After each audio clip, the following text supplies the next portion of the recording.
12-13 হাজার টাকায় ফোন কিনলে নতুন ফোনই কেনা উচিত। প্রথম কারণ, নতুন ফোনের সাথে ওয়ারেন্টি সার্ভিস পাওয়া যায় এবং লেটেস্ট কিছু ফিচারও পাওয়া যায় যেগুলো শুধুমাত্র নতুন ফোনের সাথেই আসে। ঠিক যেমন আজকে আমরা একটি ফোন আপনাদেরকে দেখাবো, যে ফোনটি হচ্ছে ইনফিনিক্স স্মার্ট 20, যার বাজার দর মাত্র 13,000 টাকা। কিন্তু এই টাকায় এই ফোনটাতে কিছু ভালো ফিচার পাওয়া যাচ্ছে যা স্বাভাবিকভাবেই বাজেটে অন্য যে কোনো ফোন থেকে এই ফোনটাকে আলাদা করে রাখবে। ডুয়েল ভিডিও ক্যাপচার থেকে শুরু করে smart noise cancellation, premium design, build quality, ভালো ড্রপ রেজিস্ট্যান্স এবং ওয়াটার রেজিস্ট্যান্স সহ কিছু দারুণ ফিচার নিয়ে এই ফোনটি লঞ্চ হয়েছে। আজকের ভিডিওতে আমি আপনাদেরকে ইনফিনিক্সের এই স্মার্ট 20 ফোনটা নিয়ে বিস্তারিত জানাবো এবং 13,000 টাকা প্রাইস পয়েন্টে এই ফোনটি আপনার জন্য কেমন হতে পারে সেটা নিয়ে আলোচনা করব। এই ফোনটির বিল্ড কোয়ালিটি খুবই ভালো লেগেছে আমার কাছে। ফোনটাতে 3D এফেক্ট ডেকো ডিজাইন ব্যবহার করা হয়েছে, যার কারণে আপনি দেখবেন যে ক্যামেরার চারপাশের যে ডিজাইনটা আছে এটা খুব 3D একটা এফেক্ট দিচ্ছে। আর ফোনটার সাথে কয়েকটা সুন্দর সুন্দর কালারের অপশনও কিন্তু আছে। যেমন আমাদের হাতে যে কালারটি আছে এটার নাম হচ্ছে শ্যাডো ব্ল্যাক, এর ক্লাউড লাইন ব্লু, সানলাইক অরেঞ্জ এবং পোলারিশ টাইটেনিয়ামের মতো কালার গুলো আপনি কিনতে পারবেন। ফোনটাতে হেডফোন জ্যাকও আছে, পাশাপাশি নিচের দিকে এখানে ইউএসবি সি পোর্ট আছে চার্জিং এর জন্য এবং ফোনটির বাম দিকে রয়েছে সিম ট্রে, আর ফোনটির ডান দিকে রয়েছে একটি সাইড মাউন্টেড ফিঙ্গারপ্রিন্ট যার সাথে পাওয়ার বাটন এবং তার উপরেই রয়েছে ভলিউম রকার। আর ফোনটার স্পিকার সেকশনটা উপরের দিকে দেওয়া হয়েছে, যা স্বভাবত আমরা নিচের দিকে দেখি অন্য সকল ফোনে। ফোনটা বেশ ভালো রকমের ডিউরেবল। ফোনটাকে আমরা বেশ ভালো উচ্চতা থেকে কয়েকবার ফেলে দিয়েছি এবং আমরা দেখেছি যে এই ফোনটাতে কোনো প্রকার কোনো ভেঙে যাওয়ার মতো ইস্যু পাইনি এবং এমনকি কোনো ডেন্টও আমরা পাইনি। কাজেই বলা যায় যে আপনারা যারা রাফলি ফোন ইউজ করেন, হাত থেকে টুকটাক পড়ে গেলেও কিন্তু এই ফোনটার তেমন কিছু হবে না। আবার যেহেতু IP64 এর ডাস্ট এবং ওয়াটার রেজিস্ট্যান্স আছে, তাই এই ফোনটা কিন্তু বৃষ্টিতে আপনার সাথে ভিজে গেলেও কোনো প্রবলেম হবে না। ফোনটার সামনের দিকে যে ডিসপ্লেটা আছে এটা হচ্ছে 120 হার্টজ এর একটি স্মুথ ডিসপ্লে, যার সাইজ হচ্ছে 6.78 ইঞ্চেস এবং এটি একটি পাঞ্চ হোল ডিসপ্লে। ডিসপ্লেটা থেকে ম্যাক্স ব্রাইটনেস পাওয়া যায় 700 নিটস পর্যন্ত,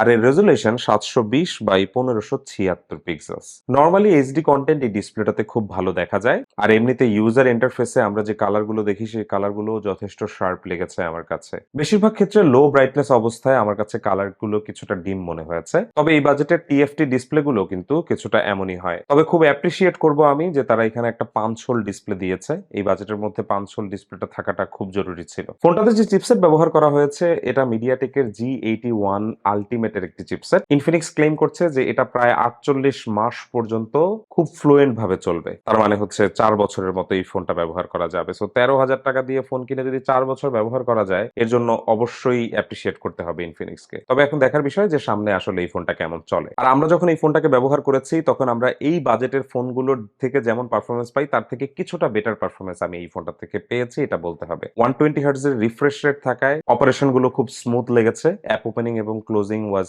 ফাইন। পাশাপাশি একসাথে অনেকগুলো অ্যাপ্লিকেশন ওপেন করে আবার পুনরায় অন্য একটি অ্যাপ্লিকেশনে খুব সহজেই যাওয়া যাচ্ছিল। এই বাজেট রেঞ্জে যারা ফোন কিনবেন আমার মনে হয় যে পারফরমেন্সটা তাদের জন্য ইজ কোয়াইট ওকে। এই ফোনটাতে যে একটা স্পেশাল ফিচার দেওয়া হয়েছে সেটা হলো কল নয়েজ সাপ্রেশন। এটার কাজ হলো আপনি যখন খুবই নয়েজি এনভায়রনমেন্টে থাকবেন তখন ওভার দ্য ফোন আপনি কল করলে কাউকে, অপর পাশে আপনার এইখানকার যে কেওসটা আছে সেই কেওসটা শুনতে পাবে না এবং এটা যে কোনো থার্ড পার্টি অ্যাপ্লিকেশনেও কাজ করবে, যেমন মেসেঞ্জার বা হোয়াটসঅ্যাপ কলেও খুব ইজিলি কাজ করবে এবং ফোন কলেও আপনি খুব সহজে এই ফিচারটা ব্যবহার করতে পারবেন। সো এই ফিচারটা আমার কাছে পার্সোনালি খুব ভালো লেগেছে। সাধারণত অনেক নয়েজের মধ্যে থাকলে কথা বলতে গেলে কিন্তু খুব অসুবিধা হয়ে যায়। আর কল নয়েজ সাপ্রেশনে আপনি এখানে 3টা অপশন পেয়ে যাবেন, যার মধ্যে একটি হচ্ছে পিওর ভয়েস, অপরটি হচ্ছে স্মার্ট নয়েজ ক্যান্সেলেশন এবং অপরটি হচ্ছে স্ট্যান্ডার্ড নয়েজ ক্যান্সেলেশন। আপনি যদি পিওর ভয়েস অপশনটা এনেবল করে রাখেন সে সমস্ত ক্ষেত্রে দেখা গেছে যে আপনি ফোনে কথা বলার সময় শুধুমাত্র আপনার ভয়েসটাই অপর পাশে শোনা যাবে খুব স্পষ্টভাবে। পাশাপাশি এই ফোনটাতে কিন্তু আলট্রা লিঙ্কের ফ্রি কলিং সার্ভিস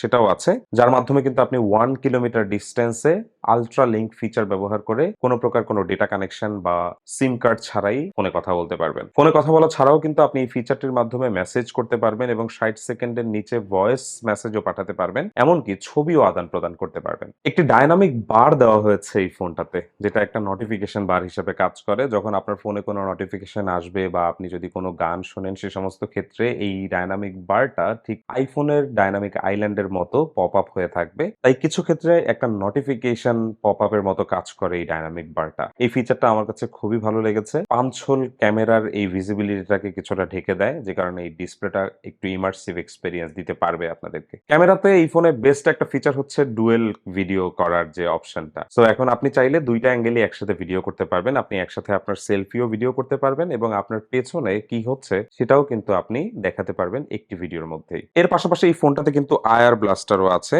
যেটা দিয়ে কিন্তু আপনি আপনার ঘরে থাকা টিভি, এসি এগুলোর রিমোট হিসেবেও এই ফোনটাকে ব্যবহার করতে পারবেন। এর বাইরেও এই ফোনটাতে কিন্তু হিউজ পরিমাণে এআই ফিচার্স দিয়ে লোড করা হয়েছে। ঠিক যেমন এখানে যে নোট অ্যাপ্লিকেশনটা আছে, এটা একটা পাওয়ারফুল রাইটিং অ্যাসিস্ট্যান্স। আপনাকে নোট লিখতে গেলে বা ইমেইল লিখতে গেলে বা কোনো প্রকার ব্লগ বা পোস্ট লিখতে গেলে কিন্তু এই এআই রাইটিং ফিচারটা আপনাকে অনেকভাবে হেল্প করতে পারে। এর পাশাপাশি আপনি যদি কোনো গান শোনেন এবং সেই গানটি যদি আপনার মাথায় না আসে, তাহলে কিন্তু আপনি পাওয়ার বাটনটা চেপে ধরলেই ফ্লোকস ওপেন হবে। আর এই ফ্লোকস কিন্তু আপনাকে হেল্প করবে আপনার ওই এনভায়রনমেন্টের গানটিকে আইডেন্টিফাই করে বের করতে। আর যারা স্টুডেন্ট আছেন, তারা যখন কোনো প্রকার কোনো ডকুমেন্ট বা স্টাডি ইনফরমেশন স্টোর করতে চান আপনাদের ফোনে, সে সমস্ত ক্ষেত্রেও কিন্তু আপনারা এই এআই অ্যাসিস্ট্যান্স বাটনটি চেপে ধরলেই নোটগুলোকে আপনারা ইজিলি ক্যাপচার করে নিতে পারবেন আপনাদের ফোনে। সো এখন একদম দিন শেষে বলি আপনাদেরকে যে কেন আপনারা ইনফিনিক্সের স্মার্ট 20 ফোনটা কিনতে পারেন। প্রথম কারণ হচ্ছে এই ফোনটার যে প্রিমিয়াম ডিজাইন, এটা সিরিয়াসলি এই বাজেটের মধ্যে ডিজাইনটা খুবই সুন্দর, এটা আপনাকে মানতে হবে।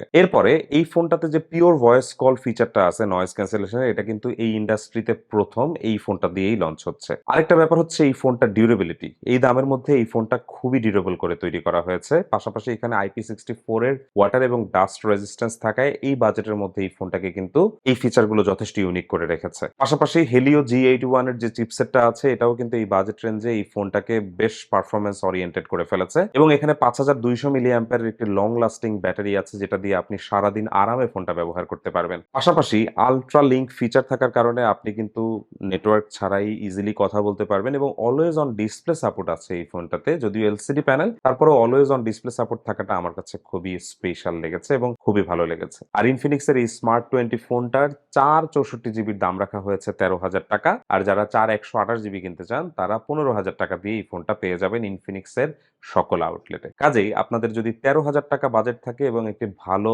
ফোন কিনতে চান যেটা লম্বা সময় ব্যবহার করতে পারবেন, তাহলে আপনার অবশ্যই উচিত ইনফিনিক্স স্মার্ট 20 ফোনটার কথা মাথায় রাখা। আজকের এই ভিডিওটি আপনাদের কাছে কেমন লাগলো তা অবশ্যই জানাবেন এবং ভবিষ্যতে আপনারা আর কোন অফিসিয়াল ফোন নিয়ে ভিডিও দেখতে চান তা অবশ্যই কমেন্ট করে জানাবেন। সবাই ভালো থাকবেন, দেখা হবে পরবর্তী ভিডিওতে। আল্লাহ হাফেজ।